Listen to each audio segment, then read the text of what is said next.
मुलगी कर्नाटक राज्यातील आणि मुलगा महाराष्ट्राच्या परभणीमधला. हे दोघेही सोशल मीडियाच्या माध्यमातून प्रेमात पडले. दोन्हीही जोडपे मुस्लिम धर्मातील असून धर्माच्या भिंती तोडून त्यांनी नागपुरात मुस्लिम रीतिरिवाजाप्रमाणे लग्न केलं. परंतु आमच्या दोघांच्या जीवाला धोका असल्यामुळे महाराष्ट्राच्या मुख्यमंत्र्यांनी गृह विभागाकडून सुरक्षा द्यावी अशी मागणी मुस्लिम धर्मातील प्रेमी जोडप्यांनी पत्रकार परिषद घेऊन केली आहे. पत्रकार भवनात राहिल शेख आणि रबा मोहम्मद अब्दुल मतीन या प्रेमी जोडप्यांनी आपली आपबीती सांगितली. मुलगी रबा मतीन 22 वर्षीय असून मुलगा राहिल शेख हा 26 वर्षाचा आहे. दोघेही मुस्लिम धर्मातील आहेत. मात्र रबाचे वडील मुलीचा विवाह तिच्या वयापेक्षा जास्त पुरुषाशी करीत असल्याने तिचा विरोध होता. त्यामुळे रबा थेट कर्नाटकातून महाराष्ट्रात दाखल झाली आणि प्रियकर राहिल शेख याच्यासह नांदेड मार्गे नागपुरात वणवण भटकत आहेत. नागपुरात हिंदू समाजातील काही नागरिकांनी त्यांना मदत करीत आपल्या मुस्लिम धर्मातील मित्रांना सोबत घेत त्यांचा विवाह कामठी रोडवरील वंजारा येथील मदिना मशीद येथे इमाम आणि त्यांच्या मुस्लिम रीतिरिवाजाप्रमाणे निकाह लावून दिला. मात्र त्यांना आताही त्यांच्या सुरक्षेची काळजी वाटत आहे. नागपुरात मुख्यमंत्री देवेंद्र फडणवीस यांच्या कामाकडे बघता नागपूर हे मुस्लिम युवक युवतीकरिता सुरक्षित समजून या जोडप्यांनी नागपुरात निकाह करण्याचं ठरविलं. ठरल्याप्रमाणे निकाह केलासुद्धा.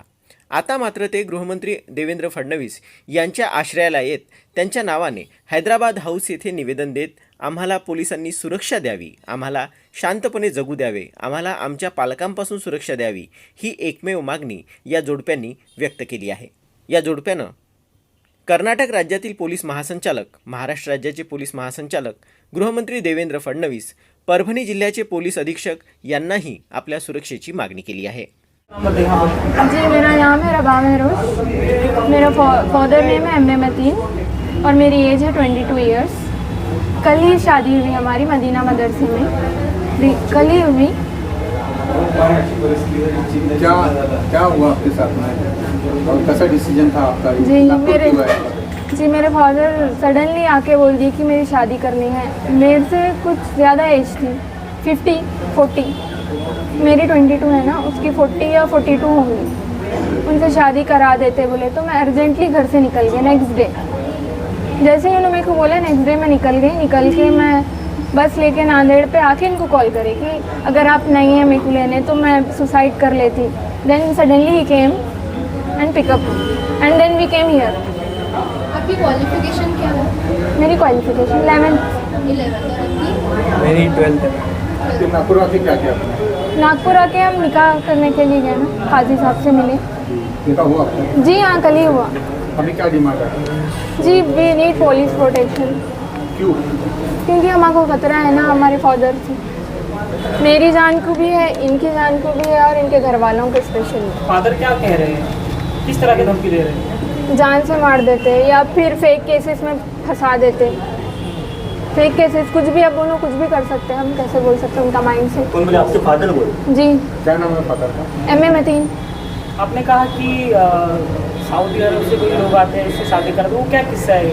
वो होता है वहाँ पे, मतलब हैदराबाद में होता है वो, हमारे बिदर में तो नहीं है वैसा. क्या होता है? शेख आते, दुबई के शेख आके यहाँ की लड़की से शादी कर लेके उसको लेके चले जाते हैं वहाँ. लेके चल जाते हैं और बाद में छोड़ देते हैं? बाद में छोड़ देते हैं. कितने साल, कितने महीने के बाद? अभी उतना मेरे को इन्फॉर्मेशन नहीं है. उसको पैसा देते हैं कुछ? पैसे के लिए पैसा देते ना, वो फैमिली वालों को देते. अच्छा, वहाँ दुबई के शेख जो है लड़की की फैमिली को देते हैं. आपके साथ भी वही करना चाहते थे? नहीं, मेरे साथ वैसा नहीं था. कोई ऐसे ही रिश्ता आया था. एज थे समझे. एज डिफरेंस बहुत ज़्यादा था. आपने बताए थे अपनी फैमिली को कि मुझे जो है किसी और से प्यार है? जी क्या जी. बोले वो? नहीं करना है बोल के बोले, मना कर दिया. कितने दिन में आप नागपुर में हैं? कब से निकले थे और कब नागपुर पहुँचे और कितने दिन से अभी नागपुर में थे? 2 दिन हो रहे हैं हम आपको नागपुर में आके. 2 दिन हो गए हैं. तो कल ही आए हम. कल आने के बाद में हमने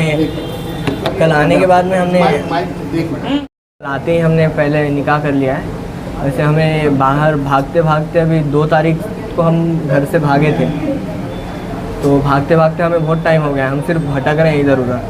अभी हमने कल निकाह कराया और अर्जेंटली फिर हमने निकाह के बाद समझो प्रेस कॉन्फ्रेंस बुलाने का फैसला करा था. तो इनके फादर मान नहीं रहे हैं, कोई भी घर वाले इनके. वो बस अगेंस्ट है कि मैं पहले जब इसने बताया था तो इसको आइसोलेट कर दिया था, मतलब घर से बाहर निकलना। कितने साल का अफेयर रहा आपका? 4 साल का है। आपने 4 साल में ट्राई नहीं किया कन्विंस करने का? कन्विंस करने के लिए ट्राई करा, पर जब इसने बोला कि ये मेरे को पसंद करती है तो इसके घर वालों ने इसको आइसोलेट कर दिया। इसके पास से फ़ोन ले लिया, इसके फ्रेंड से मिलना बंद कर दिया, घर के बाहर जाना बंद कर दिया, स्कूल छुड़ा दिया। तो आपने कानूनी सलाह नहीं दी? हाँ? कानूनी सलाह नहीं दी? हमने कोशिश करी कानूनी सलाह लेने की, पर सर हमें उतना कुछ वो ये नहीं समझ नहीं आया। और ये नागपुर क्यों चूज़ किया आपने? नागपुर सेफ़ लगा सर मुझे। यहाँ पे यहाँ का इन्वायरमेंट सेफ है, यहाँ के लोग अच्छे हैं, यहाँ पे पुलिस वगैरह सब सपोर्टिंग है सर यहाँ पे, इसलिए मेरे को अच्छा लगा यहाँ पे। आपके कहने से आपको ये नहीं लगता कि आप पुलिस या कानून के पहले पास जाने की बजाय आपने प्रेस कॉन्फ्रेंस का तरीका क्यों चुना? क्योंकि सर अभी हम पुलिस जाएंगे तो वहाँ पे क्या होगा हमें नहीं पता, पर ये हमारा रिकॉर्ड हो जाएगा और ये ज़िंदगी भर पूरी मरने दम तक चलेगा ये वीडियोस। ये नहीं मरने वाला ना सर, वो हमारे साथ क्या होगा वो अल्लाह मालिक। मेरा कहने का मतलब ये है कि क्या आपको कानून पे भरोसा नहीं है? नहीं, हमें कानून पे भरोसा है, हमें कानून पे भरोसा है, इसलिए तो हम प्रेस कॉन्फ्रेंस कर रहे हैं और पूरे सबको बता रहे हैं। जहाँ पे हम रहते हैं, हम नागपुर में अभी, हमें परभनी जाने में टाइम लगेगा। वहाँ पे क्या हाल है मेरे को नहीं पता सर, वहाँ पे हमारे हाल क्या है मुझे नहीं पता है। वहाँ पे कंप्लेन हुई है, क्या हुआ है, बट हम यहाँ से इसके थ्रू हम वहाँ पे लोगों को बताना चाह रहे हैं, वहाँ की पुलिस को, कि हमें प्रोटेक्शन चाहिए, हम आ रहे हैं वहाँ पे। आप अपने घर से कब भागे थे? 2 और नांदेड़ में फिर आप उनको मिलने गए? हाँ। तो वहाँ से कब भागे? अब फिर उसी दिन? नहीं मैडम, फिर वहाँ से हम इधर उधर भाग ही रहे हैं सिर्फ फिर ट्रैवलिंग। नांदेड़ से कब निकले? कौन सी डेट को निकले आप? मैडम नांदेड़ में 2-4 दिन होंगे हम वहाँ पे। डेट नांदेड़ में स्टेशन के पास ही रहते सर, ऐसा कुछ। नांदेड़ के पुलिस वालों को क्या मांग कर रही है? नांदेड़ में पुलिस अच्छी है सर, वहाँ की पुलिस प्रशासन। परभनी की पुलिस को क्या मांग है? हम सिर्फ वहाँ पे परभनी पुलिस को सिर्फ ये कहना चाहते हैं कि हमारी जान को बहुत ज़्यादा खतरा है इसके घर वालों से। 2 तारीख से लेकर अभी तक आपने अपने पेरेंट्स से कांटेक्ट करना हुआ? कांटेक्ट सर मतलब एक कंप्लीट हो सब पुलिस को क्या वरिंदा आपके गांव के पुलिस को क्या मदद चाहिए आपके वर्क में? सर हमें बस कुछ नहीं सर, हमें सिर्फ प्रोटेक्शन चाहिए, हमें कुछ और किसी पे कंप्लेन नहीं करनी है, किसी से हमें कोई तकरार नहीं है, हमें बस हमारी लाइफ जीनी है सर। हमें बस ये चाहिए कि हमारे ऊपर कोई दबाव ना हो, कोई प्रेशर ना हो, हम हमारी लाइफ इंडिपेंडेंटली जीना चाहते हैं। मेजर ना तो वो लोग कंप्लेन, मेरे फैमिली वाले अगर कंप्लेन भी करे तो मेरी रिक्वेस्ट है परभनी के ऑफिसर से, PS ऑफिसर से, कि वो लोग कंप्लेन ना ले। आप जाके सीपी साहब को मिलने गए आपके गांव के? हाँ, हम एसपी ऑफिस को क्या बोलेंगे आपके गांव के? हम वही बोलना चाहेंगे कि सर हम बहुत परेशान हैं, फ़िलहाल भटक रहे हैं इधर उधर। We don't have that much money भी ऑल्सो, कि बहुत ज़्यादा दे, तो हमें परभनी वापस आना पड़ेगा सर। पर हमें परभनी का हाल नहीं पता है क्या हो रहा है वहाँ पे। हम बस प्रोटेक्शन चाहते हैं कि हम अब मेजर हैं, हमें भारत के संविधान ने हमको हक दिया है कि हम हमारी लाइफ अपने हिसाब से जी सकते हैं सर। तो बस हमें ये चाहिए कि हमें प्रोटेक्शन चाहिए, मुझे, मेरे घर वालों को और जितने भी लोग मेरे से रिलेटेड हैं उनको किसी को किसी चीज़ का थ्रेट ना हो। बस आपकी जिम्मेदारी को आपको कुछ होता है तो जिम्मेदार कौन देगा? मेरे फैमिली वाले। आपके फादर आपके लिए कंसर्न है, या उनको हो सकता है कि आपके जो हस्बैंड वो ज़्यादा नहीं कमाते होंगे इसलिए कंसर्न हो, क्या इसका आपको लगता है कि इसके लिए भी कंसर्न हो सकते हैं? नहीं, 40-50,000 इनफ है ना मंथली। चलो, थैंक यू।